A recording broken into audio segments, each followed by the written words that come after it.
statement. Well, I don't really need any further excitement in my life at the present time, so I think. Sinn Féin statement. Well, I don't really need any further excitement in my life at the present time, so I think let's all calm down. Let's look at the prize that we have if we can successfully conclude negotiations. They have a unionist leader who wants to see a successful outcome. I want to resolve the outstanding matters. They know that. I've gone to my party. My party has given me full support in terms of dealing with the issues that need to be dealt with. I felt that we were making some progress. I very much want to see the other parties in the Assembly involved. I want to see what their contribution is and how we might work up together an outcome that will be satisfactory. Were you surprised by this? I have to say I was surprised. I think a number of parties in Northern Ireland would not have expected such a brutal statement from Sinn Féin. I think that everybody recognises that the only way to resolve these matters is to continue with dialogue. We're at the table. We want to continue to talk on these matters until they are resolved. And if necessary, let there be outside facilitation. I'd be very happy with outside facilitation, because I think people would see that it isn't the DUP that's digging in its heels and saying that it isn't going to move on issues.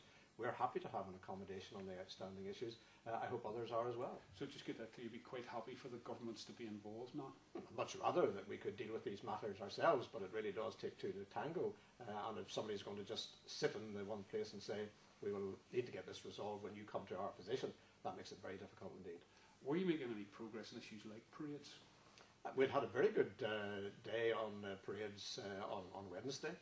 I think I got a fairly good handle on the Sinn Féin position.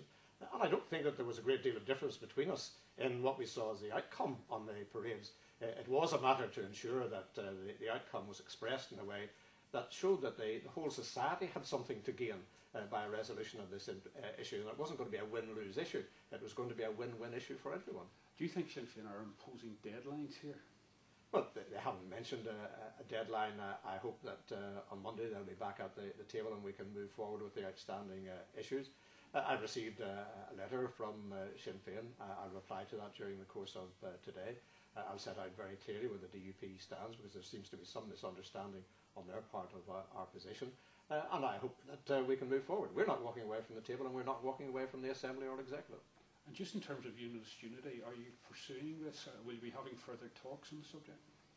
Well, I think that there is a very clear expression of opinion within the Unionist community that the time is right for Unionists to be working more together, to have arrangements that can further the Unionist cause. And I've long been in favour of having Unionist unity, right down to the extent of having one major Unionist party where we all are walking in the same direction on the basis of policy and values. That's the kind of party I think people in Northern Ireland would be inspired by. And if we can move down that road, and if people can facilitate those discussions, I'm happy to take part in them.